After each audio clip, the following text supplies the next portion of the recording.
Alors, on a généré plus de 114 000 dollars le mois dernier sur OnlyFans et 20 000 euros sur Mime. Donc ça, c'était mon accroche. Maintenant que j'ai ton attention, je vais t'expliquer comment on a pu le faire et comment on arrive à augmenter nos revenus de manière prédictible chaque mois, ce qui est hyper important dans le FM, puisque comme vous le savez, c'est un business avec des vagues. Il y a des gens qui font beaucoup d'argent à un mois donné, le mois d'après, ils se cassent la gueule. Et le but, c'est vraiment d'éviter ça. Donc c'est pour ça qu'aujourd'hui, je vais vous parler de l'écosystème. C'est un terme qui est très important à nos yeux, puisque l'écosystème, c'est vraiment ce qui va vous permettre de rester et de performer à long terme, donc pour atteindre ce genre de résultats. Donc voilà. En 2026, il faut savoir que sans écosystème, vous allez disparaître. En 2024, en 2023, en 2025, c'était beaucoup plus simple de performer dans le FM avec une créatrice. Tu pouvais, sur un coup de tête, faire des vidéos qui faisaient énormément de vues et du coup, tu engrangeais beaucoup d'abonnés sur la plateforme, les abonnés y dépensaient hyper facilement et voilà. Aujourd'hui, c'est plus la même chose. Ok, les plateformes changent, donc Instagram devient un peu plus compliqué. Twitter, pareil. Les créatrices, surtout les créatrices françaises, maintenant, elles deviennent vachement, désolé du terme, mais casse-couilles. Ok. Et les gens qui n'ont pas d'écosystème en 2026 et 2027, ils vont disparaître. Ok, donc c'est pas mon opinion, c'est juste une question de temps parce que je le vois, je parle avec beaucoup d'owners d'agences tous les jours et les gens qui ont une seule, deux, trois modèles, ils se cassent tous la gueule en ce moment. Ok, donc l'avantage d'un écosystème, c'est d'avoir des revenus qui vont être prévisibles. Ok, donc linéaire, stable et facile à scaler. Tu sais ce qui rentre chaque mois avant le mois. Ok, sans écosystème, c'est la roue sans fin. En gros, tu cours après chaque vente. Donc, chaque vente, ça peut être après chaque modèle qui va te générer du cash. OK? T'as pas de système, donc t'as pas de prévisibilité à long terme. D'accord? Donc, l'OFM qui scale en 2026, c'est celui qui a construit avant. OK? Donc, avant, ça peut être 1 ou 2 mois en amont. C'est ça qui est intéressant avec le type d'écosystème qu'on a et qu'on propose. Sinon, t'as pas un business, t'as un job sans contrat. Et ça, c'est hyper important parce qu'on fait de l'entrepreneuriat pour certes avoir ces chiffres, mais que ces chiffres soient au long terme stables et qu'ils augmentent. Ok? Qu'on ait peut-être des micro-baisses, mais pas qu'on fasse du sinusoïdal comme ça, à avoir un mois où tu fais 100K, l'autre mois tu fais 20K, l'autre mois tu fais 80, le mois d'après 0. C'est pas ce qu'on veut. Nous, on veut vraiment scale à long terme et être là à long terme. Et avoir du profit. Voilà. Donc, une modèle qui part, c'est une agence qui tombe. Aujourd'hui, le gros problème des agences OFM, c'est qu'elles ont une seule modèle. D'accord? Donc, Instagram et Twitter, comme je vous l'ai dit, ils sont plus durs à scaler, mais la concurrence baisse. Donc, c'est le moment d'avoir les bonnes techniques et justement de les appliquer avec les bonnes créatrices pour pouvoir créer un écosystème fiable et ne pas être dans la merde s'il y a une créatrice qui part. Ok? Donc, s'il y a une modèle qui part, il y a des agences qui tombent.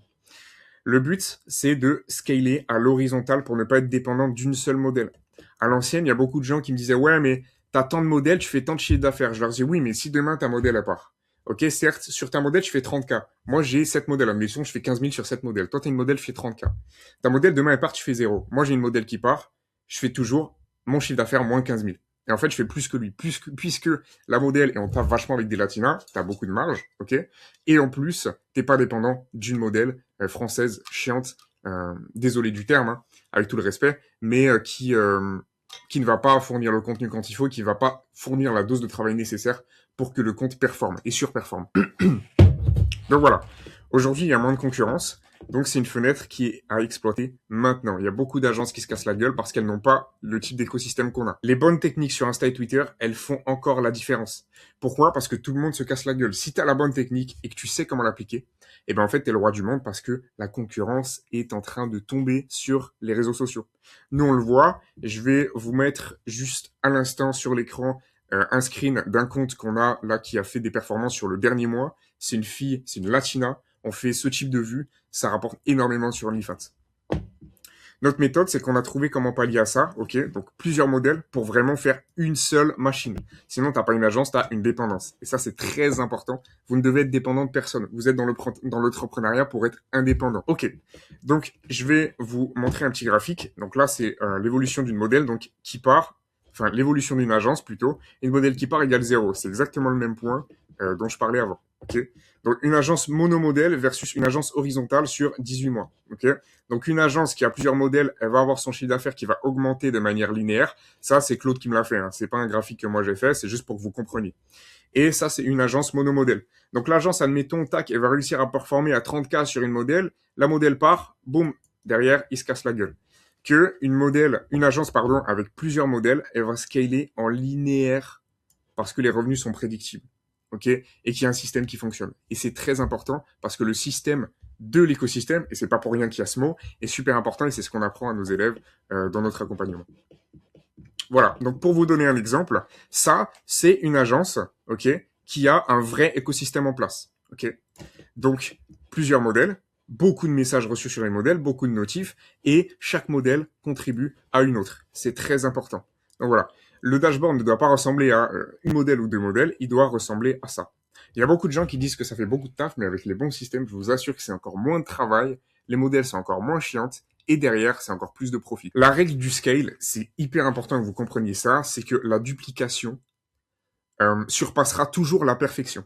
Ok, il faut que vous délivriez rapidement. Il faut que vous délivriez, rapidement. Ok, l'agence, elle n'a pas besoin d'être 100% parfaite. Elle a besoin d'être partout. Ok, nous, on a stagné pendant très longtemps parce qu'on voulait que, en fait, une modèle soit à 100% avant qu'on passe à une autre modèle. C'était une erreur parce qu'en fait, la modèle ne sera jamais à 100%. C'est pas possible. Il y aura toujours des petites imperfections. Et de toute façon, c'est aussi le quotidien de l'entrepreneuriat. L'entrepreneuriat, c'est résoudre des problèmes tous les jours. Donc en fait, si tu t'entêtes à résoudre les problèmes à 100% d'une modèle avant de vouloir scaler à une autre, ben tu vas juste te mettre des bâtons dans les roues toi-même et tu vas pas avancer. Ok? Si tu attends le moment parfait pour en prendre une autre, ce moment n'arrive jamais. Et par exemple, tu vas avoir une modèle, admettons une française, tu vas avoir un plafond de verre à 40K et encore. Et si elle se barre du jour au lendemain, ben derrière, tu n'as plus de revenus. Alors que tu as passé énormément de temps à la scale. Ok? Alors que si tu as 5 modèles, admettons, Latina à 80%, ok, qui sont scale et qui ont un degré de perfection à 80%, tu scales vite, tu diversifies le risque, tu construis un vrai business si d'une part, l'agence tient. Et là, tu as un potentiel qui peut aller chercher les plus de 200K, ok? Parce que si, à terme, tu implémentes du Instagram, du Twitter, tu fais un réseau de pub entre tes modèles, ce dont on va parler après, et bien en fait, tu as vraiment une machine qui va créer du cash pour toi pendant que tu dors. Et ça, c'est hyper important. Donc voilà. L'écosystème, il faut savoir, les gars, que c'est un catalyseur. L'écosystème, c'est un parcours client, ok? Un client qui ne clique pas sur une modèle, il repart pas les mains vides. Ou alors, on l'a traité de A à Z et on est sûr que c'était un mec qui n'aurait jamais dépensé. D'accord? Donc l'écosystème, il capte chaque client, peu importe la porte d'entrée. Je vais vous donner un exemple tout con qu'on avait eu sur nos modèles, tout simplement. Il y a un client qui est venu de Twitter sur la modèle A, ok? Donc le client est entré sur la modèle A. La modèle A, elle n'était pas trop son type. Le mec avait dépensé genre 50 balles. La modèle B, il n'était pas convaincu. Ok, donc il n'a pas dépensé du tout. La modèle C, il était intéressé, il a dépensé 500 balles. Donc derrière, s'il a dépensé 50 ici plus 500, ça fait 550. Ok, donc tu pars de 50, grâce à ton écosystème, tu as généré 550. La modèle D, c'était plus proche de ce qu'il voulait, donc il a dépensé 1K, ok. Et la modèle E, il a adoré la modèle E, et pourtant c'était celle qui, on pensait, convertissait le moins, il a dépensé 3K. Et en fait, tu passes d'un parcours client où le mec arrive sur la modèle A, il dépense que 50 dollars, à un parcours où il va sur 5 modèles différents et il dépense 50, 500, 1000 et 3000. Et ça, c'est un cas réel, ça nous est vraiment arrivé. Le mec aurait pu dépenser que 50 balles, il est parti, il a dépensé 4550 dollars. Donc ça, c'est très, très, très important d'avoir l'écosystème, puisqu'il va catalyser les fans. Et si tu gagnes un fan, tu le dupliques en 5 potentialités d'achat. Et ça, c'est hyper important parce que du coup, les efforts que tu vas fournir pour une modèle, tu vas les fournir pour tout ton écosystème. Et ça va vraiment catalyser, ça, ce mot, c'est hyper important. Donc, ça va augmenter les chances que tu fasses du revenu sur un sub. Donc ça, c'est hyper, hyper, hyper important. Je le répète ce mot, mais vraiment, faites-le. Donc voilà. L'écosystème, pour qu'il soit efficace, faut pas que vous fassiez n'importe quoi. D'accord? Il faut qu'il y ait une cohérence. C'est un même univers, mais avec des modèles différents. Le sub, il ne doit jamais sentir qu'il est au sein d'un écosystème. Il doit sentir qu'il explore de lui-même. Il doit se sentir attiré. Il doit penser que c'est lui qui explore toutes les modèles de notre écosystème lui-même.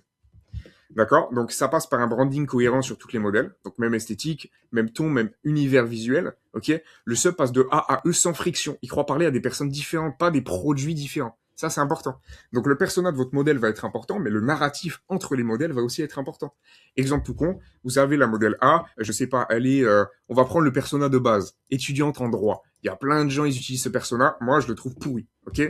Mais peut-être que du coup, cette modèle-là, elle a une pote, c'est sa coach sportive, ok, donc sa coach, d'accord, sa coach sportive, elle a lancé un OF, et donc du coup, ah ben, ma coach sportive, elle a lancé un OF, etc., si tu veux aller la voir, de ma part, ça lui fera trop plaisir, blablabla. Et du coup, le mec ne se sent pas, comment dire, trompé, et il se dit, ok, donc, la fille là, elle est donc étudiante en droit, elle me parle de sa coach sportive qui s'est lancée sur web. Donc directement, il y a un biais de proximité et c'est beaucoup plus cohérent que de dire ouais, ben tiens, abonne-toi à ce compte. En gros, c'est une pub. Tu vois, il faut créer un narratif autour de ça. La transition, donc, elle doit être naturelle et pas visible. Si le branding, il change trop entre la modèle, le sub, il sent l'écosystème. Ok, il faut vraiment que ça reste cohérent, comme si les meufs se connaissaient vraiment, d'accord, mais pas que ça soit trop différent non plus. Ok, il faut que ce soit cohérent, proche, mais pas trop proche parce que sinon c'est cramé, mais pas trop différent non plus parce que sinon on se dit ouais, il y a un problème, tu vois. Donc voilà, il faut que si le mec rentre dans l'écosystème, il faut qu'il reste dans l'écosystème de A à Z et que ce soit prédictible. Il faut que ça reste plus ou moins la même chose sans que ça soit trop cramé. Parce qu'avec les mêmes process, t'es sûr de vendre. D'accord? Donc la transition, comme je vous l'ai dit, elle doit être naturelle et pas trop visible. Et chaque modèle, elle est unique. Mais l'univers, par contre, lui, il est commun. Donc le thème des modèles reste le même dans l'univers et dans la manière dont tu vas les paramétrer. Par contre, chaque persona est unique. Tu vas avoir par exemple une kiné, tu vas avoir une coach sportive, tu vas avoir une meuf qui est dans l'aviation. Ça, c'est des genres de choses que tu peux faire. Et tu crées un écosystème de métiers, par exemple, autour de tes modèles. La règle, c'est que le sub doit se dire « elle me ressemble », pas « encore une autre modèle ».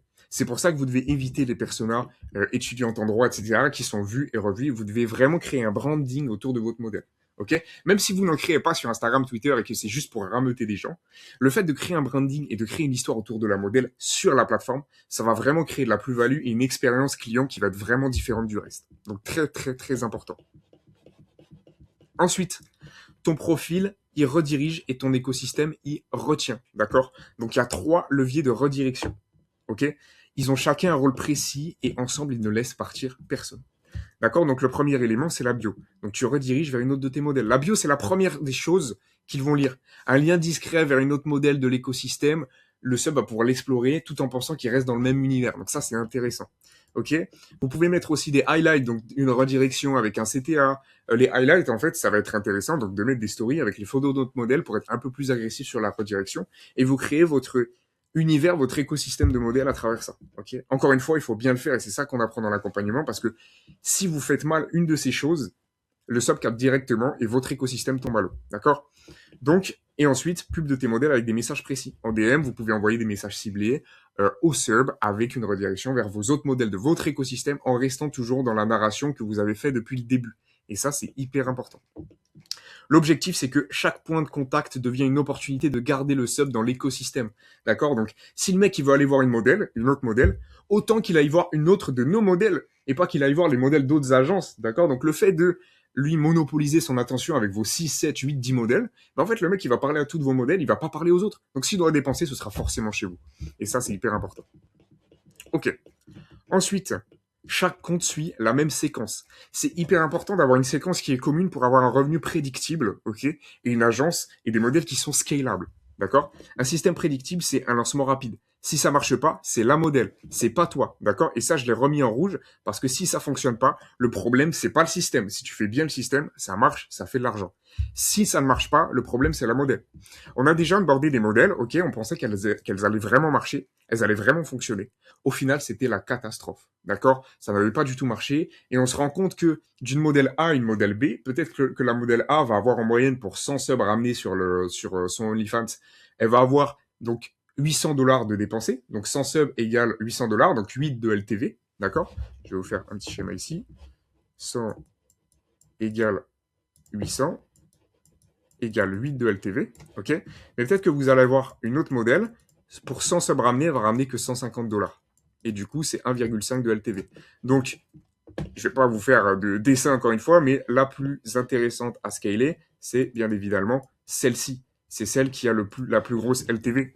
Et en fait, le système, il est prédictible et facile à mettre en place. Ça veut dire que vous pouvez lancer la modèle et en une semaine, vous voyez si c'est une modèle compétente, qui convertit ou non. Et comme ça, vous pouvez directement choisir si vous la gardez ou pas. D'accord? Donc le CTA, l'abonnement, il est important. Il faut accrocher les premiers contacts. Votre chatting, il est super important. D'accord? Donc il faut que ce soit un chatting qui suit les mêmes séquences dans les comptes, mais avec des personnages et des univers un peu différents.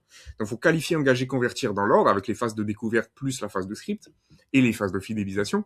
Il faut faire un narratif entre les modèles, comme je vous l'ai dit depuis tout à l'heure. La bio capte l'attention et redirige, et la même chose avec les CTA. Donc chaque compte suit la même séquence. On est toujours dans cette séquence-là sur tous les comptes de l'écosystème. Et on a la modèle A qui redirige vers la modèle B, qui redirige vers la modèle C, etc. Et on a un point de cash, un deuxième point de cash, un troisième point de cash, et au final, on collecte tout. Et c'est là où on fait vraiment beaucoup d'argent avec un sub. Ensuite, c'est un scaling qui est linéaire, propre et prédictible. Votre écosystème, ok, il va vraiment vous permettre de scaler et d'être stable. Nous, on voit l'OFM comme un business long terme, d'accord? C'est pas, certes, c'est un business à gros cash flow. Il y en a beaucoup qui l'utilisent pour aller ailleurs après. Tant que ça marche, nous, on considère qu'il faut vraiment double down dessus pour avoir un gros cash flow, d'accord? Je vais vous faire un schéma tout simple, ok, qui est déjà sur ce graphique. Imaginez que comme je vous l'ai dit tout à l'heure, vous avez une modèle, elle fait 30 000 balles, du jour au lendemain, elle se barre, vous faites zéro, ok? Que si vous avez, admettons, 7 modèles qui font 15 000 chacune, d'accord? Donc 7 modèles fois 15 000 par mois, c'est 100 cas par mois. Imaginez que demain, vous en ayez deux qui partent. Donc celle-ci part et celle-ci part. Malgré tout, vous restez à 70 000 dollars. Avec beaucoup plus de profit, puisque c'est un écosystème qui est facile à mettre en place avec des latinas, d'accord? Donc avec 7 modèles, vous faites 100 cas par mois stable, prévisible. Ok. Si deux modèles partent du jour au lendemain, vous faites toujours plus de 70 cas. Et en une semaine, vous pouvez onboarder deux différentes créatrices, puisque c'est le même système, c'est le même écosystème, et c'est exactement la même chose que vous allez faire. Donc vous pouvez le dupliquer facilement, et vous retournez à 100 cas très rapidement. Et plus si vous onboardez d'autres créatrices par la suite. D'accord? Donc chaque modèle ajouté, elle réduit ton risque global. Si tu as une baisse de trafic sur une modèle, c'est pas grave. Les autres vont venir en soutien. L'écosystème, il va s'auto-réguler lui-même. D'accord? Si s'il y a une modèle qui prend moins de subs, par exemple sur Instagram ou Twitter, vous pouvez toujours faire de la pub des autres modèles vers cette modèle-là pour réaugmenter ses chiffres. Et ça, c'est hyper important, le temps qu'elle reparte. Un système prévisible se scale sans friction. D'accord? Donc si tu lances une nouvelle modèle en appliquant la même séquence, il n'y a pas de tâtonnement. Tu sais exactement ce qui va arriver. Si ça ne fonctionne pas, je le redis, c'est la modèle, c'est pas toi. La récupération, elle est rapide, toujours. Donc s'il y a deux créatrices qui partent, il y en a deux qui seront lancées en une semaine.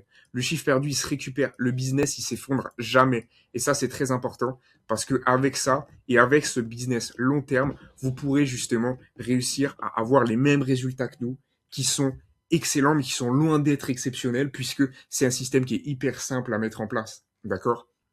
Donc, nous, l'objectif, ça va être de scaler à 300, 400, 500 cas, d'accord, avec ce même système et ce même écosystème global qu'on va continuer d'agrandir. Ce qui va arriver, ça on en est convaincu puisque l'écosystème fonctionne trop bien et que justement, tout le monde baisse sur le marché français, mais nous, on est en train d'exploser. Donc, c'est qu'il y a bien une raison par rapport à ça. On l'a vraiment joué long terme et cet écosystème, il fait vraiment le travail.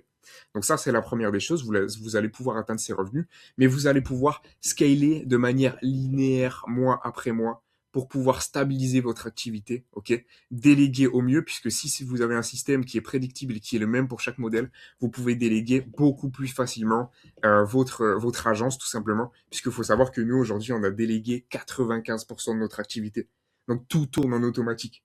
Donc, ça, c'est hyper intéressant. Et avec des créatrices qui ne sont pas françaises, les marges seront bien entendu bien plus élevées, donc vous aurez plus de cash pour déléguer, ok? Vous ferez plus de marge encore que si vous aviez des créatrices françaises, et derrière, vous serez super content parce que vous aurez de la marge pour réinvestir dans d'autres créatrices, réinvestir dans de nouveaux comptes, réinvestir dans des nouvelles techniques, et c'est là où vous allez vraiment pérenniser votre activité et faire en sorte d'avoir un chiffre exponentiel. Donc voilà, je vous invite tous à nous ajouter sur Instagram. Je mets le Instagram dans la bio. Si vous nous ajoutez et que vous nous envoyez un petit message, il n'y a pas de souci. Nous, on vous offre un appel de consultation gratuite de votre agence, donc pour voir ce qui va pas et comment l'améliorer. D'accord? Si vous voulez aussi ce tableau Miro pour l'avoir à votre disposition, envoyez-moi un message aussi sur Instagram. Je vous répondrai et je pourrai vous envoyer le lien directement de ce tableau Miro pour que vous puissiez revoir les différentes étapes de l'écosystème. Voilà. Donc, je vous invite aussi à vous abonner parce qu'il y a 95% des gens qui regardent la vidéo qui sont pas abonnés. Donc, c'est super important et ça nous aide beaucoup. Je vous remercie de nous avoir regardé jusque-là et on se tient au jus pour les prochains Value Assets.